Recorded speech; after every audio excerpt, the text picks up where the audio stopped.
It is almost the end of August, and I have not given you guys any reviews or any videos since May. And let's just say we have a little bit to talk about.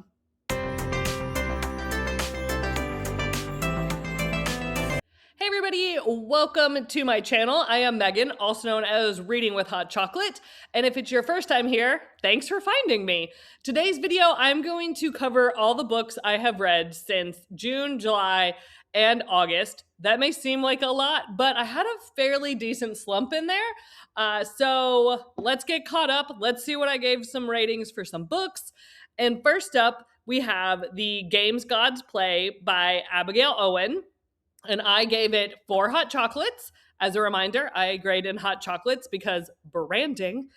We have Lyra and Hades as our main characters. The theme and kind of idea of this book is a little bit gods meets Hunger Games, whereas the gods pick a human contender to compete on their behalf to determine who gets to be the most powerful god. So who gets to be like Zeus if Zeus loses or whatever happens. And Hades has not participated in a millennia, and he decided he's going to participate. So all the other gods are in their feels about it, basically. But I really enjoyed this book. This is the first book in at least 3 book series. I will read the second one and I will read the third one because it was so good and I really, really loved it.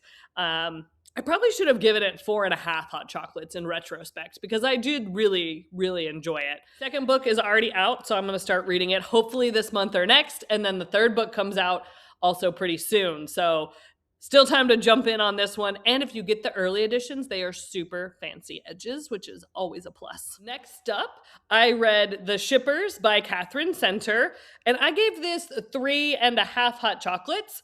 We have Jojo or Joey as one of our main characters, and then Cooper. This is a romance. I would say it's a second chance romance. They are on a cruise for her sister's wedding, and of course, Jojo's trying to get over, Cooper because they obviously can't like each other. Like, that just isn't a thing. And, the will they, won't they of it all.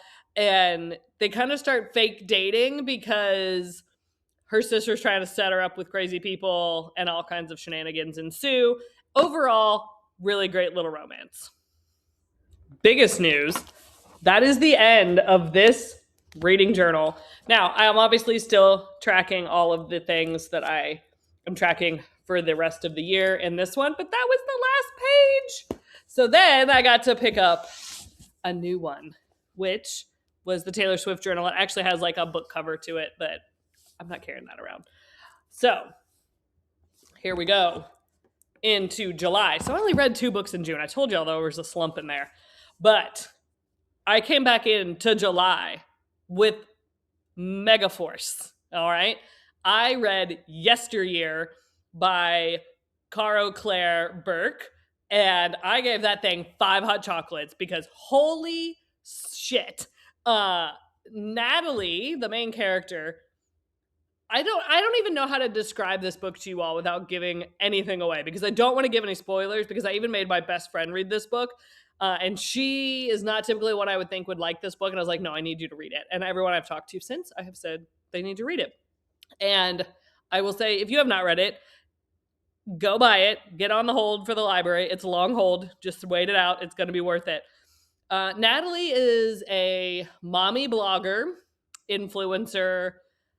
Think kind of like 8 Passengers, but living in a farm. So maybe like the farm ballerina, if you will. If you are chronically online, you probably know who I'm talking about. And it wants to be a very traditional wife. And her husband buy a farm. Her husband is an idiot, for starters. But they buy this farm because she's trying to make this like perfect life. And she goes to sleep and it's present day, and she wakes up the next day and it's like 1800. But she's convinced that it's fake, that she's being punked or something. So she is trying to like find the cameras, and because she's sure someone's setting her up. It is a wild ride. I'm going to need you all to go read this book and then come back and tell me how you rated it, because 5 hot chocolates for me. The next book I read in July was a romance, Never Been Shipped by Alicia Thompson. Super cute. Again, second chance romance. We have John and Micah. They were in a band together when probably like college. They had one kind of big hit album, and then the band falls apart. And you get a lot more information about why the band falls apart, what happened when the band fell apart, and kind of where the band is now. They actually reunite because their one big song was on a TV show, like Teen Wolf kind of vibes. And so they are invited back to this reunion. It happens to be on a cruise ship, and they have to like kind of face their pasts and learn about each other as adults, learn about what happened in the past, how they want to fix things, if they want to fix things. Do other people in the band want them to fix things? It's an adventure. I gave it 3.5 hot chocolates. Again, just a good summer romance. My book club read summery things on cruises this year, so that's why I had 2 cruises back to back. But like I said, 3.5 hot chocolates. Definitely go check it out. Of course, July also meant not only did we get Heartstopper Forever, the movie, we also got Heartstopper Volume 6 by Alice Oseman and Chef's Kiss. 5 hot chocolates, no notes. Everything I wanted to wrap that story up. Nick and Charlie, still our main characters, and kind of watching them navigate what it means for Nick to be going to college and Charlie being a year behind. And are they going to stay together? Are they not going to stay together? Are they struggling? Are they not struggling? No notes, Alice. Always perfection. Movie, also perfection. If you've not read the Heartstopper graphic novels, I'm going to need you to get to the end of this video and immediately go and buy all 6 of them and then watch the show. Must do. All right. Oh, July. This one kind of was a disappointment. I read All That Is Wicked by Kate Winkler Dawson. If you think that sounds familiar, it probably does because she has a true crime podcast.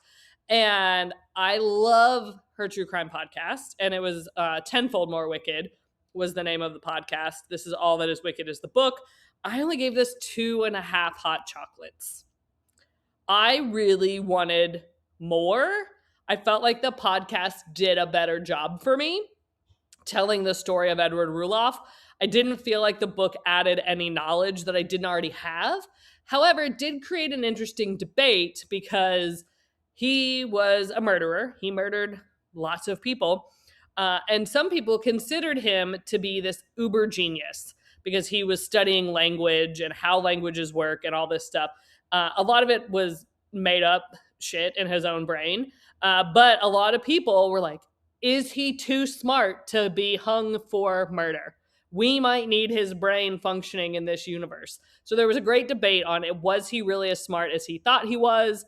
Did other people think he was as smart as he thought he was? His brain is actually still at Cornell University in a jar because they wanted to study it. So take that with some interesting facts. Some people like analyzed him and talked to him and said, this guy's a whack job. And other people were like, he's a genius. So it was kind of that debate over, is the knowledge that someone potentially carries that could solve cancer, but they've been a murderer, serial killer almost, if you will, should we keep them alive just to use their knowledge? I think the answer is probably not. But this was also like 1800, so genius levels were different. But I preferred the podcast about Edward Ruloff than the book. Like I said, I only gave it 2.5 hot chocolates. And then I needed something to make up for that. And I dove right into Chuck Tingle. And I've never read a Chuck Tingle book. And this one sounded really great. It's Fabulous Bodies. And I gave it 4.5 hot chocolates. This story is wild. So we have Poppy, and she is an influencer, but her side hustle, or her main hustle, besides being an influencer, is a Black market body farming, kind of. Like, people will call her and say, hey, can you steal this body from the morgue and bring it to my clubhouse? Because we want to do XYZ. So that is what she does. And she gets paid well for it. Eddie is one of her favorite singers of all time. And she is watching a clip of him out and about somewhere. He gets hit by a car and dies. She gets a call from somebody, and normally she doesn't accept calls for these jobs. You have to go through her website, which is a front of like a floral shop. And someone calls her and she's like, how did you get this number? And they're like, we need you to steal Eddie's body. And she's like, what the hell are you talking about? And I will say there is a lot of body horror in this book. There were moments where I literally was like, I don't want to read anymore because there was a lot of body horror and it was kind of gross. So if you don't like body horror, I would not recommend this book for you. I gave it 4.5 hot chocolates because it really stuck with me, just like how unhinged these people were in this book. I probably won't read another Chuck Tingle. I'm just saying. But it was well written. It served its gross purpose. It said a lot about kind of culture. It was a good read. Just be advised. Body horror everywhere. Then I needed to get back into romance and be light and fluffy for a few minutes. So I actually was lucky enough to get an arc of Bonfire and Bliss Bookstore by Brittany Nicole. And I gave this 4.5 hot chocolates. I love a small town romance. I love fall. This is Monty and Penny. Penny has continuously pretty much lived in their small town. Monty has moved back home. He is a writer and he is struggling to write because boy is head over heels for Penny, and he doesn't think that she feels the same way about him, but he's been using Penny as a lot of inspiration. Everybody in town is trying to hook Penny up with somebody because they just can't handle the fact that she is single. So she decides with Monty, because they're old besties, a little second chance romance situation, that they should fake date so that the town biddies leave them alone. Which, obviously, when you fake date, what is the natural next progression? And she's going to help him write his romance book, or his next book, which kind of turns into a romance, because she says the characters need more depth and need to have more of a connection. And so they use her love of romance books and they start like testing out the things in the romance books. So I would give it some spicy content in here, not child friendly for sure, but is also the sequel technically to Dandelion Farms, something similar. I'll put it up here. They're interconnected, but you don't have to read the first one. I'm actually probably going to go back and read the first one because I loved the universe and I loved the town that we were set in. Oh, my second DNF of the year. I don't DNF a lot of books, guys, but Catabasis or Catabasis, however you want to pronounce it, by R.F. Kuang. DNF'd it. Did not care at all about Alice or Peter or their professor. They could all stay in hell for all I care. I'm out. I got about 120 pages in. I even went to a book club thinking maybe they'll convince me to keep reading it. And the more they talked, I was like, no, I don't care. But Alice and Peter go to hell to retrieve their professor that Alice accidentally kills because magic goes wrong, and because they need him to finish and sign off on their dissertations. And so they go to hell to retrieve him. That's about all I know. Some people love this book, and I love that they love this book. It was not for me. And it should have been, because it had like dark academia and it had kind of mythology and all those kind of things. Was not for me. DNF'd it. Moved on to something I really wanted to read. Which brings us to our August books, because I got stuck with R.F. Kuang in August. I read Just for the Plot by Megan Quinn, and I gave it 4.5 hot chocolates. This is the second one in the series of the Bay Area. I forget what she calls it, but the first one was Just for the Cameras. This one is Just for the Plot. We have Bennett and Bauer. Bennett is our pro baseball player that we met in just for the cameras, and Bauer is his older sister's best friend. So this is kind of friends to lovers, will they, won't they? And some of the characters from Just for the Cameras come back and visit, so that was kind of fun. You got to see them again, and I just loved it. Super spicy. It's Megan Quinn, not for children. Definitely spicy, definitely fantastic, and I can't wait for the third one because I'm sure it's going to be our boy OC, and he is our hockey player. The real question is it going to be a straight romance? Because there were some hints that it might not be. So I can't wait to see who we have OC dating in the third book. So hint, hint, Megan Quinn, you can just tell us anytime you want. But overall, I really loved it. I love the struggle of that changeover from seeing him as her best friend's little brother to seeing him as like a man now. It is an age gap. I think there's 6 or 8 years between them. So not huge age gap, but enough that it was, kind of created some conflict for them. So that is, as of right now, the last book I have read.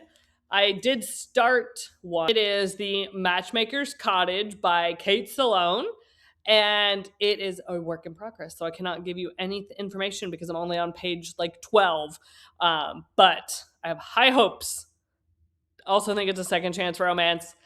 We'll see what all happens there. But that is the quickest reduced version of everything I've read this summer. And I will see you guys again real soon. Hope you guys enjoyed that quick run through of everything I read this summer. Make sure you hit that subscribe button and turn on those notifications so you never miss one of my videos.